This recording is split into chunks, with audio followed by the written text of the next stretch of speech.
Imagine your identical sister ruining every relationship you have for 16 years, and everyone says you're overreacting. And then, right on your wedding day, she does something so crazy that it forces the entire family to see the truth they've refused to acknowledge. And that's just the beginning of the chaos that ensues.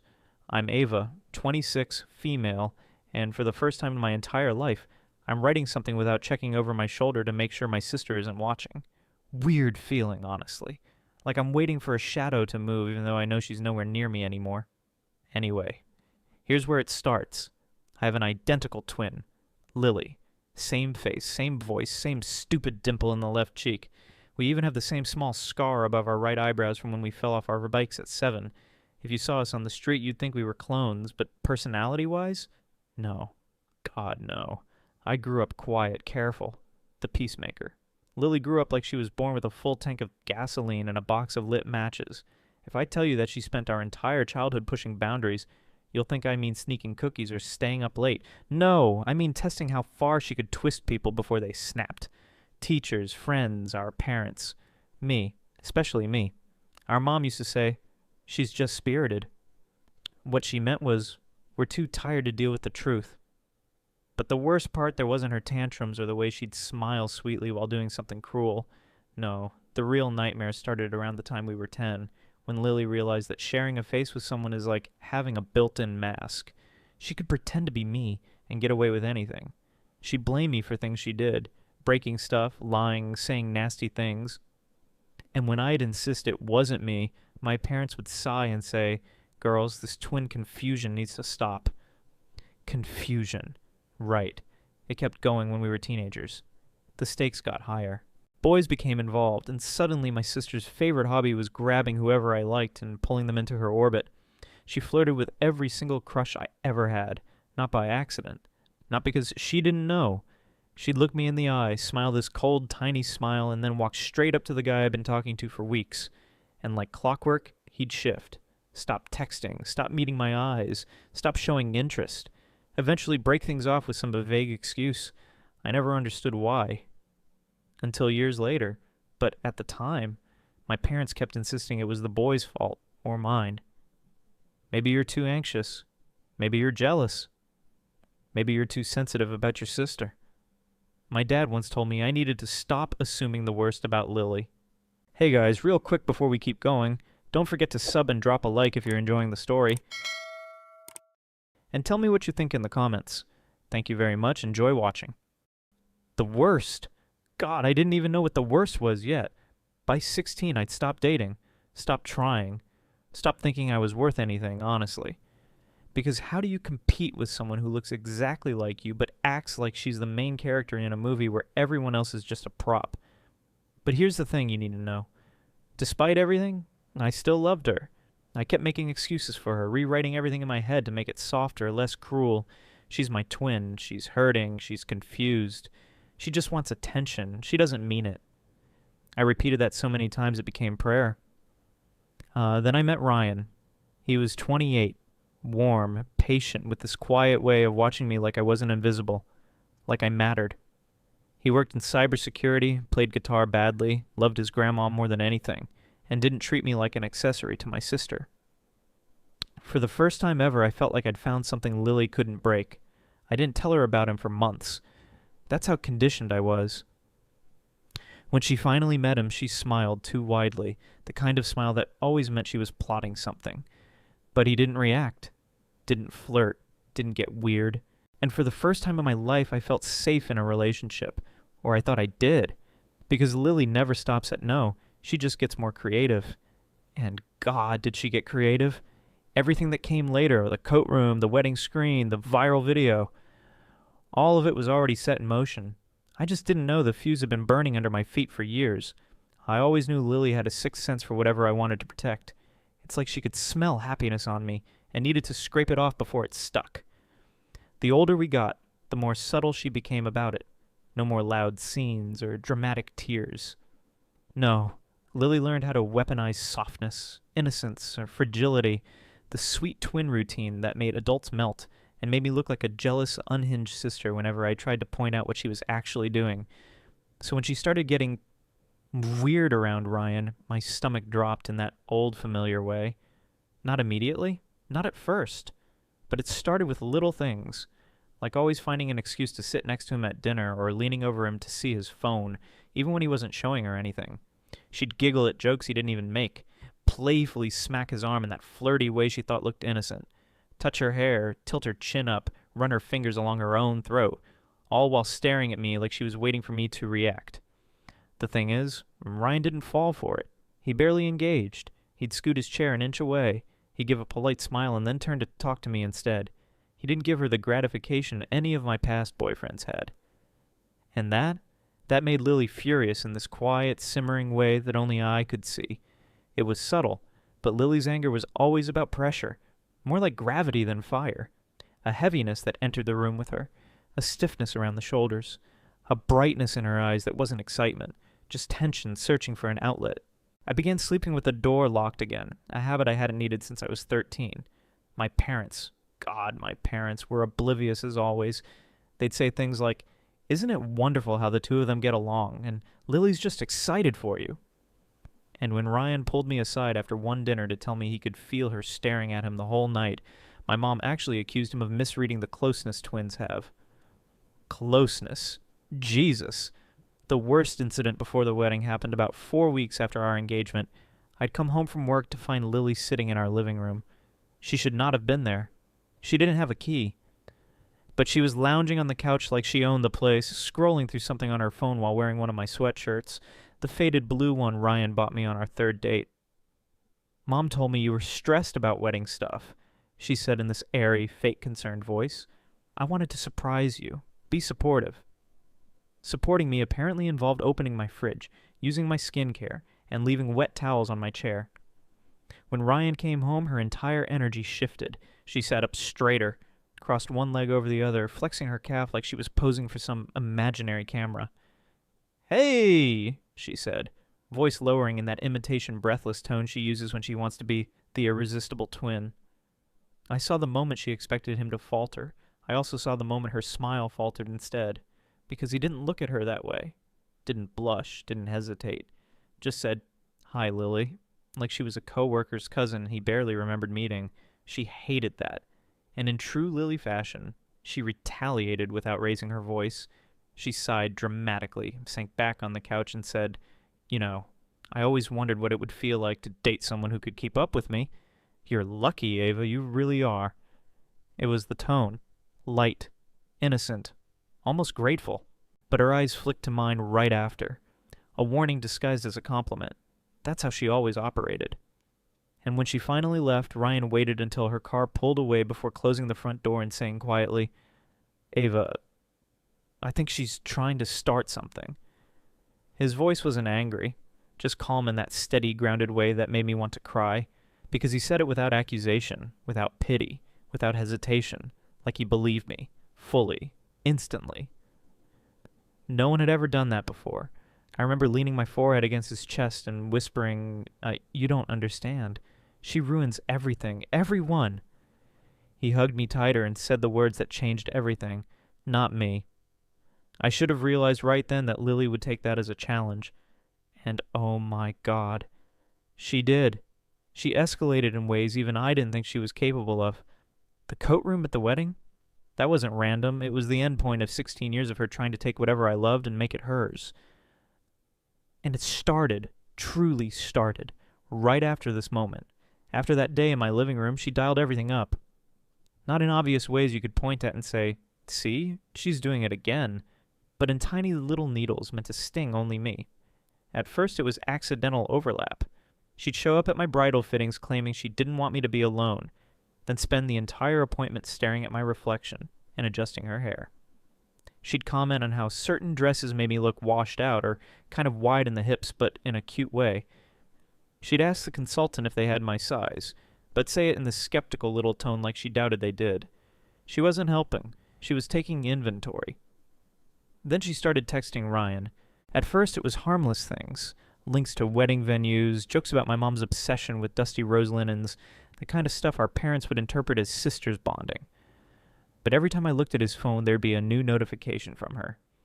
"Lily, Ella, what do you think of these centerpieces? Too basic? Lily, you're the only guy Ava's been with who actually listens. It's refreshing, Lily. Don't tell her I said that LOL she'll kill me. The last one made something sour twist in my stomach. When I confronted her about it, calmly, quietly, in the way I'd trained myself to approach her, she did the thing she always did when cornered, went limp and innocent. "Oh my God, Ava, are you serious right now?" she said, eyes wide and wounded. "I'm trying to help you. I'm trying to make your wedding better. You don't have to be weird and jealous about it." Jealous? That word again. Always that word. I swear she collected that accusation like some kind of trophy. My parents noticed the growing tension, but instead of asking why Lily kept inserting herself everywhere, they asked me if maybe I was feeling overwhelmed and projecting onto my sister.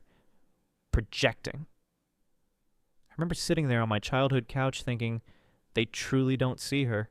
They've never seen her. But Ryan did, and that only made her escalate faster. One night, about 2 months before the wedding, Ryan got a text from her around 11 p.m.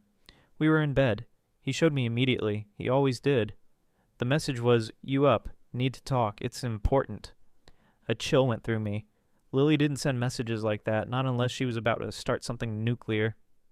Ryan texted back, "If it's about the wedding, talk to Ava tomorrow." She responded instantly, "It's not about her. It's about you."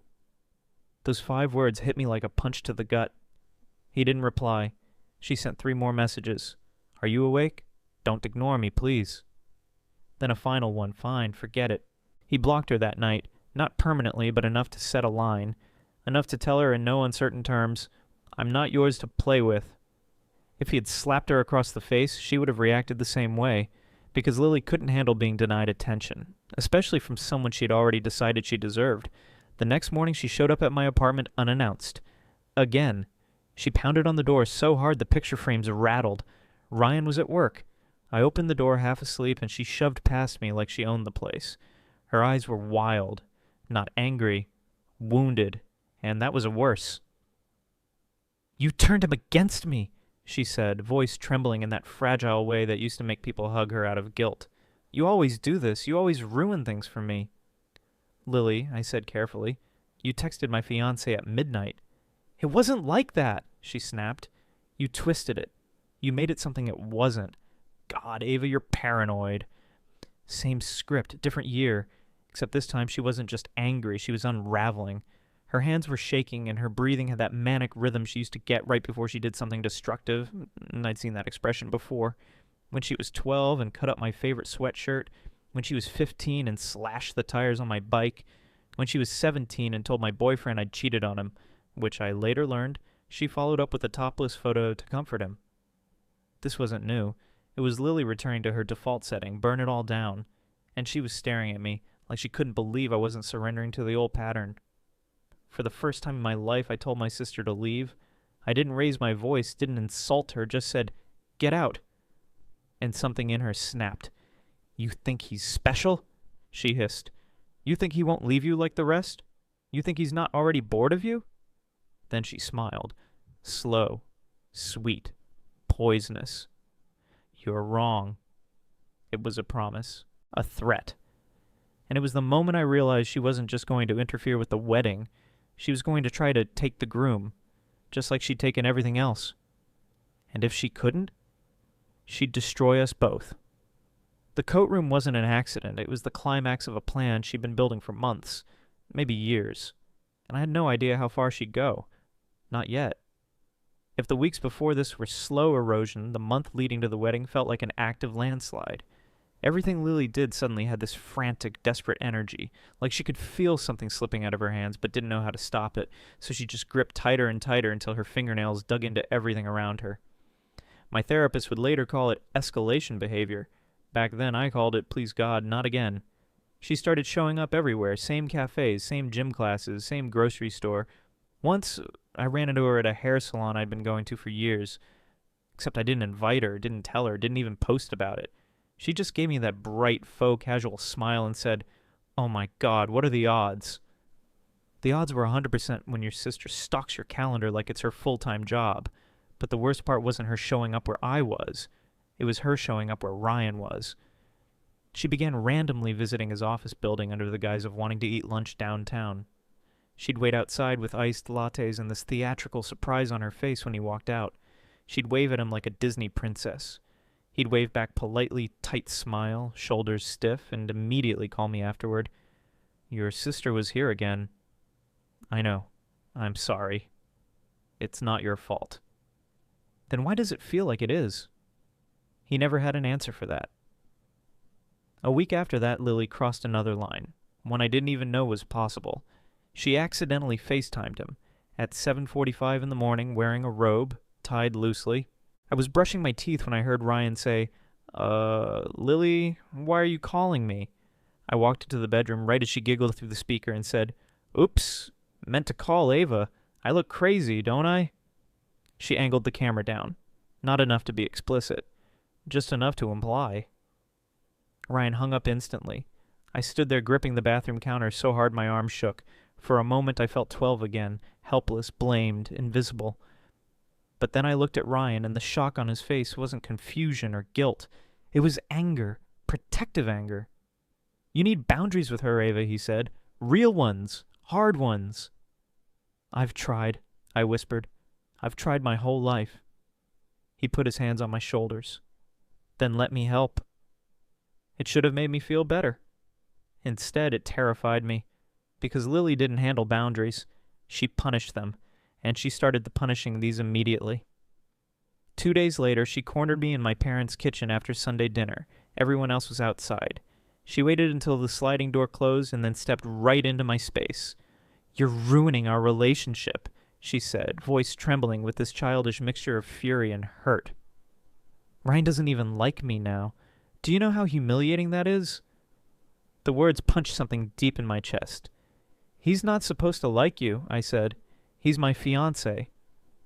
"No," she said sharply. "He's supposed to see me. He's supposed to understand me, but you—" She jabbed a finger at me, getting so close her breath hit my cheek. "You're turning him against me, just like you do with everyone."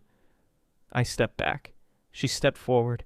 Every instinct screamed danger, but I'd spent decades letting her invade my space, my things, my life. Undoing that was like trying to unlearn a reflex. "You need to stop coming between us," she said, voice cracking. "You need to stop pretending you're better than me." I blinked in shock. "Lily, I've never—" "Yes, you have," she snapped. "You won't admit it, but you always take everything from me. Every friend, every chance, every moment. Well, not this time." A sharp, cold silence fell between us. "That sounds like a threat," I said quietly. She smiled, sweet, soft, deranged. "It's a promise." Then she opened the sliding door, walked back outside, and transformed instantly into the sunshine version of herself, laughing, hugging our mom, praising the dessert. I stood frozen in place, staring at the tile floor, heart pounding in my throat. I didn't even know that was only the beginning, because 5 days later, Lily followed Ryan into the stairwell of his office building. I didn't find out until later after the body cam footage, but something broke loose in her that day. Something that said, if she won't give me what I want, I'll take it myself. And the next time she got close to him, it wasn't a stairwell, it was the coat room, at my own wedding, where she said the words that would make the entire room fall silent 20 minutes later when the video played. But that moment, that revelation, belongs in the next part, because that's the exact point where everything snapped. Update. I wasn't planning to post again this soon. I honestly thought I'd get through the wedding and then write the next part once I could breathe again. But after everything that happened, and after reading some of your messages, I figured I owed you an update before I get into the moment everything blew up. First off, some of y'all are wild. One person DM'd me, "Girl, I'd have buried the twin under the venue before letting her talk to my fiancé." Another said, "Put her on timeout like a toddler. Maybe she'll transform." Someone else literally drew a cartoon of Lily trying to crawl into a mirror like she was trying to return to the twin dimension. I laughed way harder than I should have, but the majority of messages, they broke me a little. "So you've been gaslit your whole life." Your sister is a textbook emotional predator. This wasn't twin rivalry, this was abuse. You weren't imagining anything, she conditioned you. I've never had strangers see me more clearly than my own family ever did. And I needed that clarity badly because after that kitchen confrontation from part 4, I started feeling like I was losing my mind. Like maybe I was being dramatic. Maybe I was overreacting. Maybe all the things I'd spent the years swallowing were resurfacing too fast. But then something happened 3 nights before the wedding that made everything realer than real. Ryan sat me down and told me the truth. He'd been wearing the body camera for weeks. Not because he didn't believe me. Because he did. Because he had seen exactly what Lily was doing. How she cornered him, touched him, tried to flirt, tried to undermine me. And he knew that the moment he told anyone, people would say, "You must be confused, it's the twins." He said, "Ava, I'm not letting your sister rewrite this, not again, not this time." I cried, ugly cried, the type of crying where your face scrunches and you can't breathe and something ancient in your chest finally cracks open, because no one in my entire life had ever done something like that for me. No one had ever believed me enough to prepare for the fallout. In the comments, a lot of you were saying, "You need evidence. You need a boundary with teeth. You need someone in your corner." Turns out I did, and he'd already built the safety net without telling me, because he didn't want me to feel paranoid or guilty. I asked him what was on the footage. He hesitated. "A lot," he said. "Stairwell stuff, hallway stuff, parking lot stuff. Things she said when she thought no one else was listening." He didn't go into detail. He didn't want to hurt me more than I was already hurting, but the way his jaw tightened, the way his eyes darted away, I knew it was bad. Really bad. And that's when he dropped the sentence that still rings in my head. "Ava, I didn't wear the camera for me. I wore it for you. Because when this blows up, I want you to finally be free." I had no idea how literal that would become. The next day, 2 days before the wedding, Lily escalated. Hard. She showed up at my apartment again, but not manic this time. No, this time she was calm, smiling softly, bringing me a box of pastries, acting like nothing had ever happened. The type of calm she used to get right before she breaks something I loved. "I just want to talk," she said. I didn't let her in. Ryan stood behind me. She noticed him and her smile faltered for half a second. "Ava," she said sweetly, "you're really going to let him come between us? Your twin? The person who knows you better than anyone?" I said nothing. She tilted her head. "It's not too late to fix this. We can be the way we used to be." "No," I said. "We can't." Her smile cracked. Her eyes hardened. "That's okay," she whispered. "You don't have to choose. I know how to fix this." And then she walked away. Calm, deliberate, like a promise, like a plan. And I swear, every instinct in my body screamed that something terrible was coming. Every comment you guys left calling her dangerous, narcissistic, unhinged, and all of it clicked into place. I didn't know she'd corner him at the wedding. I didn't know she'd try to seduce him in the coat room. I didn't know she'd say the words, "I'm the better twin," or that she'd physically block him from leaving. But I felt the direction of the wind, and for the first time in my life, I didn't run. I didn't hide. I didn't try to smooth it over. I prepared. Because you guys were right. You can't reason with someone who lives in a different reality. She wasn't going to stop. And the wedding? That was always going to be the match she struck against the whole damn gasoline-soaked forest. I'm shaking even writing this, but yeah, that's the update. The next part, the coat room, the recording, the reveal, the beginning of the end. It's coming. The morning of my wedding felt unreal. Not magical, not dreamy, not any of the things movies promise. More like standing in the eye of a storm, holding my breath while waiting for the other half of the sky to rip open. I barely slept. Ryan didn't either. We lay awake in separate bedrooms. We were trying to be traditional, funny in hindsight, texting each other about logistics, vows, anything except the one thing both of us were terrified of. Lily. Ryan had the body camera in his suit pocket, fully charged. He didn't tell anyone, not his best man, not the officiant, not my parents, only me. At 10 a.m., I got a text from a number that wasn't saved in my phone. Unknown, don't ruin this for me. Unknown, it's not too late to change your mind. Unknown, you don't deserve him anyway. It was her burner. Lily always had backups for when she wanted plausible deniability. I blocked it, hands shaking. My mom popped into the bridal suite 15 minutes later. "Honey, have you talked to your sister? She's quiet today." Quiet. Yeah, that was the danger. I told my mom I hadn't seen her. My mom sighed in that "we have to be gentle with Lily" tone that made my stomach twist. "Ava, she's trying. She really is. She's been under so much stress. Weddings can be hard for siblings. I bit my tongue so hard I tasted blood. If only she knew. The ceremony started on time. Everyone was smiling. The string quartet played something I barely heard. I remember walking down the aisle and seeing Ryan's eyes soften in this way. That made me forget the panic for half a second. But I also remember scanning the crowd and not seeing Lily. And that was worse. She was always where she shouldn't be. So where was she now? After the ceremony, right before the reception, everything went black in my memory except one thing. Ryan gripping my hand as we stepped into the venue's coat room to catch our breath before the reception entrance. Except he wasn't alone in the coat room before I got there. I didn't know that in the moment, but the footage later showed everything. Here's what the video captured. Ryan walked in to adjust his tie. Lily stepped out from behind the hanging coats, wearing her bridesmaid dress, lipstick freshly applied, eyes too bright. "Hi," she said, closing the door behind her. Ryan stiffened. "Lily, what the hell?" She put her finger to her lips. "Shh. Just listen." He stepped back. She stepped forward. "You don't have to marry her," she whispered. "You know you don't. You know I'm the one who understands you. I'm the one who matches you." He tried to move past her. She blocked him physically, hands on the door. She wasn't letting him leave. "I'm the better twin," she said. "You know that, right? You've always known." My chest burned when I watched this part later. She touched his chest. "If you pick me, you get the real thing. Not the boring version, not the fragile one." "Lily, stop," Ryan said. His voice was firm, not angry, controlled. "This is inappropriate. Move." She laughed, a broken, breathy sound. "You don't mean that. You've wanted me this whole time. Everyone wants me. They always have." He reached up and gently removed her hand from his chest. "No, I love Ava. I'm marrying Ava. We're done here." Then she snapped. "You liar," she hissed. "You're just like the others, pretending.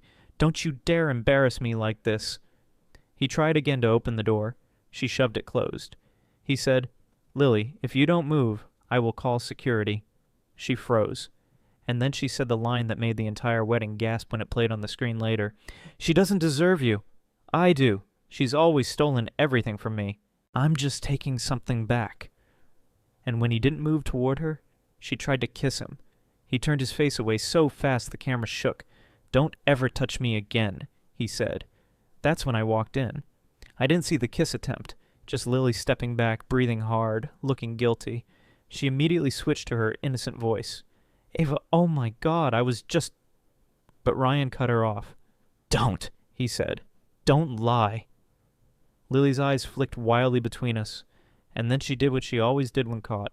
She started crying. "I was just congratulating him," she sobbed.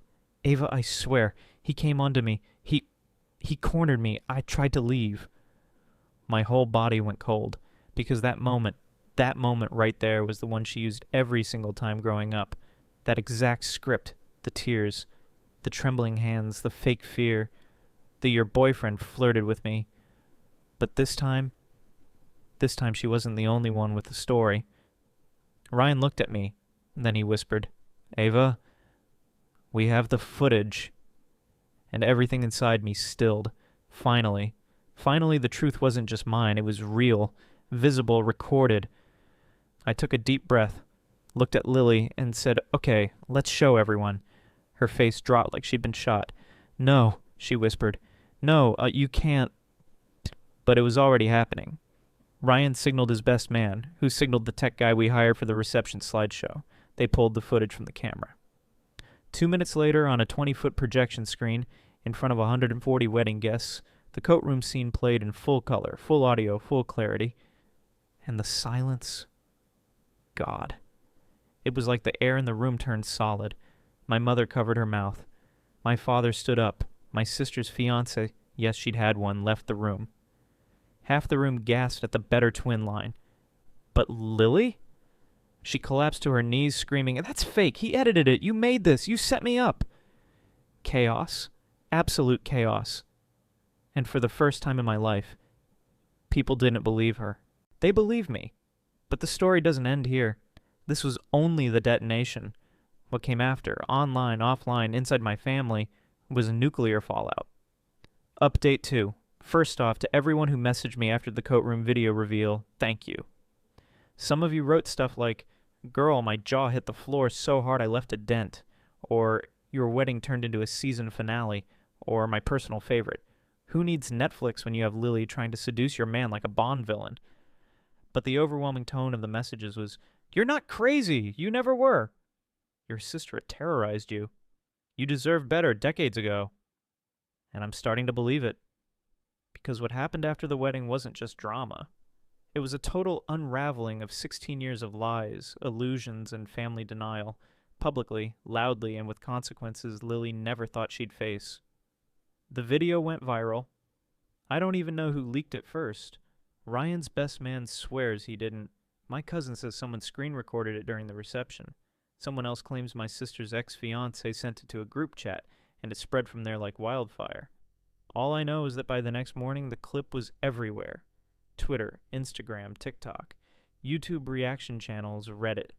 Articles titled things like, "Bride's twin sister caught seducing groom on camera." The Better Twin Wedding Meltdown. Coat room catastrophe. A live breakdown. Millions of views. Millions. People were analyzing her tone, freezing frames of her face, calling her the villain twin, making memes, stitching the video with "Toxic" by Britney Spears. Meanwhile, my phone was vibrating nonstop. Texts, calls, DMs, some supportive, some nosy, some demanding interviews. I declined. One woman messaged me, "As an identical twin, I need you to know, your sister is not normal." No kidding. My parents imploded. My mom came over crying so hard she hiccuped. She kept repeating, "I didn't know, I didn't see." I didn't want to believe she could do that. And that's the thing. She did know. She just never wanted to confront it. My dad spent the whole visit quiet, pale, staring at nothing.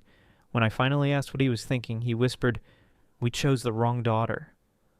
Those words made something inside me crack wide open. Years of excuses, years of twin confusion, years of being dismissed, minimized, blamed, gaslit by the people who were supposed to protect me. My dad cried. I'd never seen him cry in my entire life. He said, "I'm sorry, Ava, we failed you for a very long time." I didn't forgive them on the spot. I'm still unpacking that in therapy. But hearing it mattered.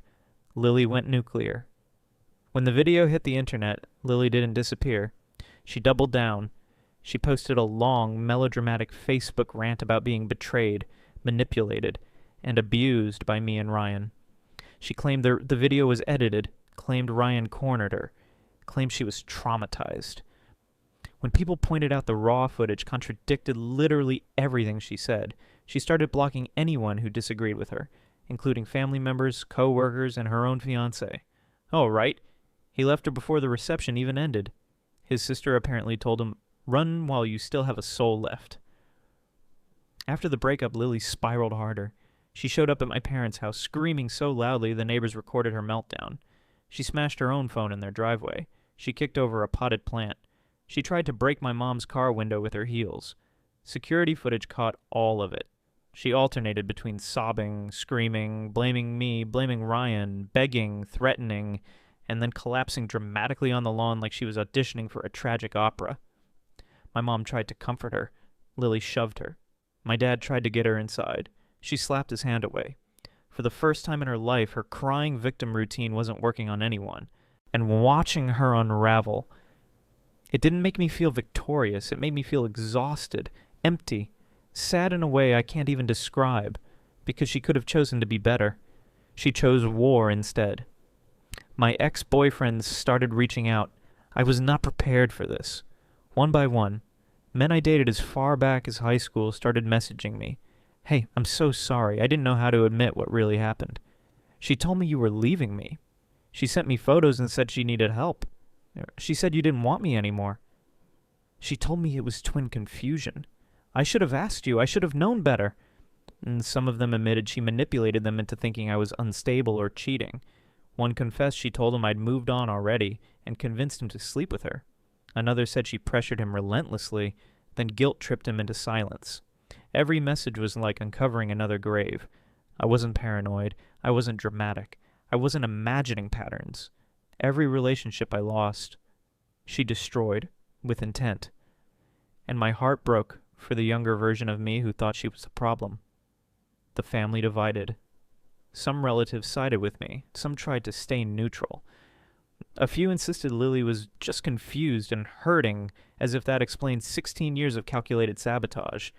But the overwhelming majority, they finally saw her. Really saw her. Not the sweet twin. Not the fragile twin. Not the victim twin. The predator. The manipulator. The person who nearly ruined my life more times than I could count. And with the truth out in the open, the foundation of everything shifted. Me? I'm in therapy, healing, and rebuilding. Ryan and I went on a tiny mini honeymoon to breathe. I've been journaling in therapy twice a week, learning boundaries, learning self-worth. My parents are in counseling, too, trying to understand how they enabled Lily for so long. Lily? She lost her job after coworkers saw the viral video. She lost her fiancé. She lost her friends. She lost access to my parents' house. But instead of accountability, she blames me. Still. Even now. But here's the difference. For the first time in my life, her blame has zero power. No one believes her anymore, not even the people who once enabled her. That's the freedom I never thought I'd feel. The weirdest parts about surviving something like this isn't the chaos. It's the quiet that comes afterward, because the world keeps spinning. People stop whispering. The phone stops exploding. The memes fade. The shock settles into memory, and what's left is me, not the twin. Not the shadow, not the jealous sister, just me. And I'm learning what that means for the first time in 26 years. Lily didn't disappear. She just changed tactics.